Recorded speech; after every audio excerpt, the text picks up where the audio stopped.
그래서 저도 아까 미리 준비했던 이 격려사 뭐 이런 게 있긴 한데 저도 내용을 좀 바꿔서 좀 새롭게 해보겠습니다. 질문을 기록하겠다. 네. 이게 무슨 의미가 있을까? 또는 거기에 대한 모든 답을 할 수 있을까? 아무도 모르죠. 아마 거의 불가능하겠죠. 그러나 어떤 문제가 있는지를 안다는 건 정말로 중요한 것입니다. 제 자랑 삼아서 성남시 얘기를 한번 해보겠습니다.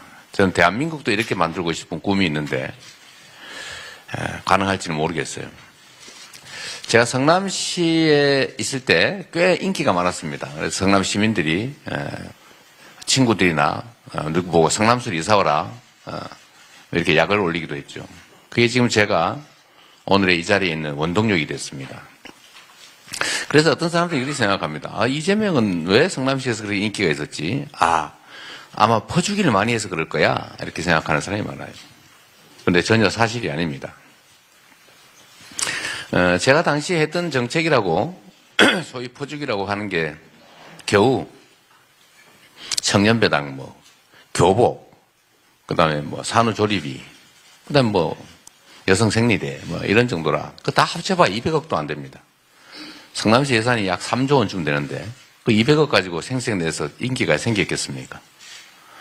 누구는 1000억 들여가지고 시추공 뚫고 한 6개, 10개 뚫어가지고, 석유 나올 때까지 전 지구를 한번 뚫어보겠다, 이런, 계획을 세웠던 분도 계신데, 근데 오늘 보니까 결국 그 1000억이 날아갔더군요. 한 개 뚫는데 1000억이었다고. 그래서 우리 박태원 의장이 말씀하신 대로 우리나라에 GPU가 수천 장, 3천 몇백 장밖에 안 된다. 다른 나라는 한 개 기업이 무려 3만 장, 7만 장씩 가지고 있어서 아무나 인공지능 연구하려면 아무나 아무 때나 쓸 수 있는데 대한민국은 인공지능 연구하려니까 GPU가 없다. 이런 말씀하시잖아요. 근데 1000억이면 GPU를 3000장을 살 수 있다고. 그것도 최신 사양으로. 어쨌든 그런 짓들을 하고 있는 세상입니다. 약간 이 옆으로 됐는데, 제가 성남시에서 가장 인기가 있었던 이유는 사실 이것 때문이었어요. 보통 사람들은 민원, 이렇게 생각하면, 민원, 아우, 괴로운 거, 이렇게 생각합니다. 사람들은 공무원만 보면 화가 나요. 이 말 안 듣는 사람들, 필요한 거 얘기하면 도망가는 사람들, 돈이나 밝히는 사람들, 이렇게 생각하죠. 그래서 보통 근데 민원이라고 할 때 그 원자가 원래 함자가 좀 다릅니다. 보통은 쓸 때 원하는 것 할 때 그 원자인데 우리는 보통 원망할 원자로 알아듣죠. 실제로 같이 쓰입니다. 그래서 제가 이거를 민원을 명색이 시민이 주인인 성남, 시민이 행복한 성남 이렇게 시정표를 만들었는데 시민들이 괴로워하면 되겠냐. 행복한 세상 만들어야지. 그중에 제일 첫 번째가 뭐겠냐. 불만을 없애야 된다. 그래서 그 민원을 제가 없애기로 마음먹었습니다.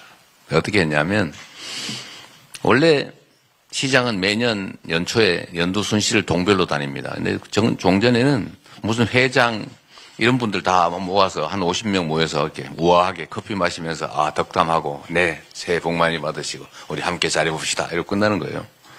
근데 거기에 보면 가끔씩 지나가는 사람들이 시장을 만나겠다 막 쳐들어오고 막 경비들이 맞고 그럽니다. 그래서 제가 완전히 바꿔서 원하는 사람 아무나 와라. 이 현수막 다 붙여가지고 큰 강당, 학교 강당 이런 거 구해놓고 시장 언제 연두 간담회 오니까 아무나 오세요. 하고 싶은 말 다 하세요. 이렇게 했더니 보통 한 개 동에 한 500명씩, 많게는 한 700명씩, 심하게는 1000명 가까이 옵니다. 첫 해 제가 다녀봤는데 한 3시간 이렇게 얘기를 다 들어봐도 어떻게 다 듣겠어요. 그래서 제가 일종의 녹서죠. 종이를 한 장씩 나눠줬습니다. 불평불만 원하는 게 있으면 다 써라. 그래서 써서 냅니다. 전화번호 쓰라고 혹시 뒷조사할지 모르니까 혹시 걱정되시면 전화번호만 쓰고 이름 안 써도 됩니다. 그리고 내용 자세히 멋있게 안 써도 됩니다. 그냥 불만이 있으면 이렇게 쓰면 우리가 다 전화해서 물어보겠습니다. 그래서 그 첫 해에 모은 게 한 이만큼 됐어요. 얼마나 좋겠어요. 온갖 걸 다 쓰죠. 그럼 제가 어떻게 처리를 하냐면 이거를 동장이 먼저 이 내용을 파악을 해서 전화해서 물어보고 뭔 얘기입니까? 물어본 다음에 처리할 수 있는 거 처리하고 안 되면 구청으로 넘기고 구청에서 처리해보고 안 되면 시청으로 넘기고 시청에서 처리해서 안 되면 시장실로 넘긴다. 시장실로 거기 서리고 왔는데 보니까 해결이 가능한데 안 했으면 혼나겠죠. 그러니까 열심히 그걸 해결을 합니다. 그래서 이걸 매년 했는데 제가 퇴임할 때 2018년 퇴임할 때 그 해 전해는 그 요구서가 똑같이 다녔는데 요만큼 크게 요만큼으로 줄었어요. 민원이 그만큼 줄어버린 거예요. 근데 여기에 이제 병행을 해서 제가 하나 더 한 게 있습니다. 뭘 했냐면 공무원들한테 민원을 많이 발견해오면 승진시켜주는 제도를 만들었어요. 해결을 많이 하는 게 아니고 발견을 많이 해오면 승진을 시켜준다. 그래서 공무원들이 민원을 발견하러 다닌 거죠. 여기 쓰레기 많습니다. 여기 뭐 다리가 이렇게 부실합니다. 여기 뭐 가로등이 깨졌습니다. 발견하다 없으니까 어떻게 해요? 제가 가르쳐 줬어요. 동네 미장원, 부동산, 식당, 저 뒷골목에 벨 띵동 눌러가지고 물어봐라. 혹시 뭐 필요한 거 없으세요? 뭐 불편한 거 없으세요? 그래서 이거를 많이 하는 사람을 승진을 시켜줬더니 나중에 민원을 쪼개기 하기 시작했어요. 건수를 늘려야 되니까 제가 다 봐줬어요. 그러니까 동네가 완전히 바뀌게 됐죠. 그래서 사람들이 공무원만 보면 엄청 반가워요. 공무원들이 보기만 하면 혹시 뭐 필요한 거 없으세요? 그리고 그건 뭐 제가 발견만 해오면 처리할 수 있는 건 하고 안 되면 다 넘기면 되는 거니까. 그래서 이거는 전부 다 그중에 안 되는 게 태반이죠. 안 되면 안 되는 이유를 딱 설명해 줬습니다. 이건 이래서 안 됩니다. 방법이 있으면 해주겠습니다. 그래서 성남시에서는 민원이라고 하는 게 거의 없어져 버리죠. 제가 시장실을 2층에다 만들어 놓고 아무나 와서 인증샷 부위하고 가세요. 라고 했는데 그때 뭐 아무나 이러니까 아무나 와서 사진 찍고 갔어요. 그 중에 어떤 사람이 제 시장 책상에 앉아가지고 책상에 다리 올려놓고 찍은 사진, 그 학원 강사였는데 이제 그게 조폭이다 이렇게 소문이 나가지고 이재명 조폭설의 증거가 되기도 했습니다만 어쨌든 그렇게 막 자유롭게 다녀도 아무 문제가 없을 정도로 성남시의 민원이 거의 없어져 버린 거죠. 공무원들이 민원을 발굴하기 위해서 그렇게 눈을 부릅뜨고 다니니까요. 근데 제가 이거를 사실 어디서 배웠냐 하면 정조한테 배운 겁니다. 정조가 도성에서 화성에 1년에 한 번씩 왔다 갔다 해서 며칠, 한 열흘씩 왔다 갔다 했다 그러죠. 8일. 여기 전문가이세요. 8일 뭐 이렇게 걸려고 다 왔다 갔다 했다는데 이분이 징을 들고 다녔죠. 징을 들고 다니면서 징을 쳐라. 징을 치면 내가 얘기를 들어주겠다. 그런데 이게 어떤 효과가 있냐면 이거 아주 영악한 분이죠. 징을 쳤는데 어떤 사람이 임금님 제가 밭이 뺏겼는데 저 고을사또가 재판을 잘못해가지고 제가 억울합니다 하는 순간에 그 고을사또가 어떻게 됐겠어요? 바로 뭐까지 날아가는 날이죠. 그래서 이 징을 들고 왔다 갔다 1년에 한 번씩 하는 것만으로 전국의 모든 사또들이 지방관들이 경계를 하게 된 겁니다. 우리 고을 주민들이 혹시가 징치지 않을까. 징치는 날 자기 뭐까지 날아가는 날이에요. 그래서 전국의 행정이 아마도 무지하게 깨끗해졌을 겁니다. 징 들고 왔다 갔다 하는 거 한 번으로. 그래서 대한민국에도 1년에 민원이 1,몇백만 건씩 온다고 어디 전현희 최고위원이 그러시던데 사실 이게 다 자원이죠. 불만. 물론 여기에 좀 더하기 해가지고 질문. 불만을 넘어서서 더 포지티브한 질문까지 모아낼 수 있다면 사실은 저는 이게 이 사회를 혁명적으로 바꿀 수 있을 거라고 봐요. 정말 좋은 생각이 있어요. 우리가 해야 될 일들이죠. 그리고 제가 하나 덧붙여서 이 말씀을 꼭 드리고 싶습니다. 이 사진에 보면 정말 아름다운 장면이죠. 응원봉. 대한민국은 빛의 혁명을 이뤄가는 중입니다. 빛의 혁명을 이뤄가는 중이고 이제는 그 빛이 촛불이 아니라 이제 응원봉으로 영원히 꺼지지 않는 빛이 되어 가고 있죠.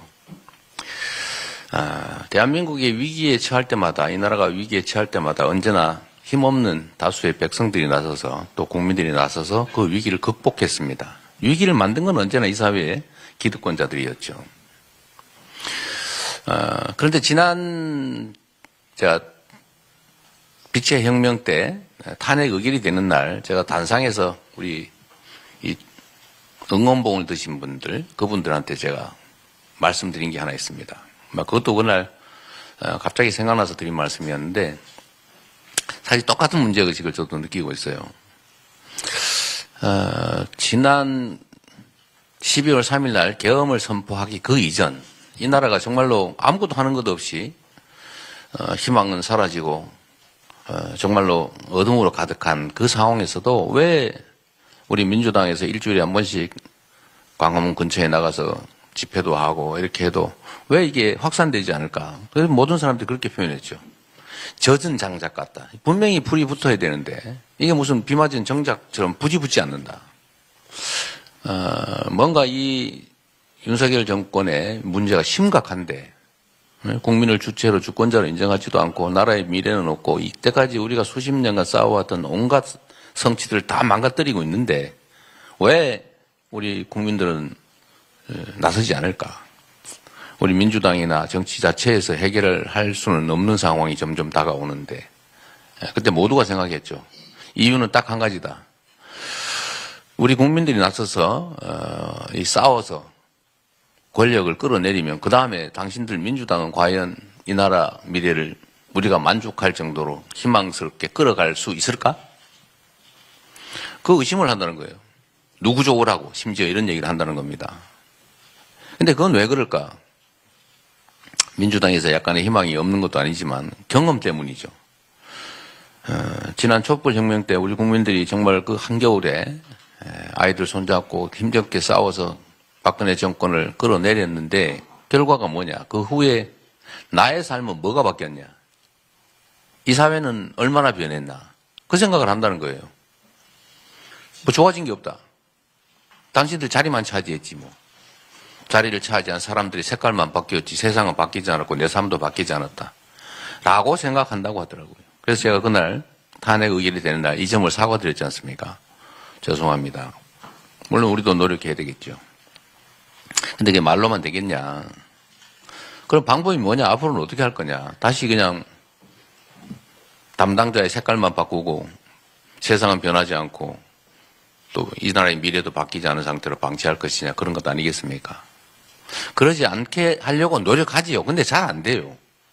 왜 안 되냐? 똑같은 사람들이 똑같은 방식으로 하니까. 그래서 바꿔야 되겠다. 그 바꾸는 것 중에 하나가 광장의 에너지가 정치에 직접 반영될 수 있게 해야 된다. 그 방법이 뭔지는 저는 잘 모르겠어요. 아고라를 다시 살려내야 된다.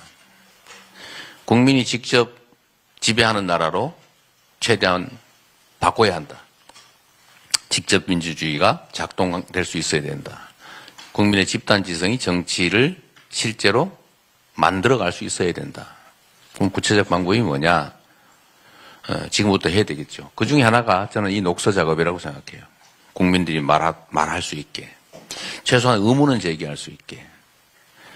그리고 뭐 질문이 사실은 다 원하는 바죠. 뭐 쉽게 표현하는 거 아니겠습니까? 난 세상이 이렇게 변하길 바래. 우리 민주당도 그걸 안고 가야 되겠죠. 그러나 그건 이제 여의도에서 국회의원들 숫자 많은 쪽이 힘이 더 세고 숫자 적은 쪽이 약하니까 맨날 둘이 싸워서 결판 내고 이것만으로는 부족하겠다. 국민의 에너지가 일상적으로 정치에 작동할 수 있게 만드는 거 그 첫 출발이 오늘의 이 질문 아니겠냐 그 생각이 듭니다. 우리 박태웅 의장님 볼 때마다 정말 산소 같으세요. 진심으로 감사드리고요. 우리 의원님들 질문이 새지 않게 하는 거 정말로 중요한데요. 모두 해결하라는 건 아닙니다. 아까 말씀드렸던 것처럼 해결할 수 없는 게 태반이긴 한데 최소한 이런 질문이 있다. 이런 요구가 있다. 이걸 우리가 소중하게 여긴다. 우리의 중요한 의제다. 이렇게 취급하는 것만으로도 사실은 많은 변화가 있을 겁니다. 우리가 직접 경험을 해보면 민원이라고 하는 거에 거의 절반은 해결 불능인 사람들이에요. 근데 문제는 왜 해결 불능한지를 말해주지 않는다는 겁니다. 정치인들이 이렇게 말하죠. 노력해 봅시다. 방법을 찾아봅시다. 우리 애쓰면 안 될 리가 있겠습니까? 이래 나가지고, 조금만 힘쓰면 되는 모양이네? 그래서 맨날 휴가 내고 머리띠 두르고 돈 들여서 힘쓰러 왔더니 도망 다니고. 그래서 몇 년 동안 쫓아다니 보니까 만나기만 하면 해결될 것 같은데 안 만나줘요. 만나기만 하면, 그래, 함께 놀게 봅시다. 제가 이분들을 만나가지고 2시간씩, 3시간씩 토론을 하다 보면 거의 절반은 그 이상은 해결이 안 되는 건데 결국 그분들 다 울다 갔어요. 다 박수치고 감사합니다. 미리 이렇게 누군가 말해줬으면 내가 몇 년 동안 생고생 안 하는 건데 이 나쁜 XX들 된다고 그래가지고 지금까지 쫓아내는데 최소한 그렇게 안 되는 것만 해도 세상은 훨씬 더 나아질 수도 있겠다는 생각이 듭니다. 많은 분들이 관심 가져주시고 또 우리 모두가 함께 노력해서 지금부터는 희망이 있는 세상을 조금이라도 만들어 가보면 좋겠다는 생각이 듭니다. 그 중에 제일 큰 책임은 우리한테 있죠. 그 중에서도 제일 큰 책임이 저한테 있죠. 함께 노력하겠습니다. 고맙습니다.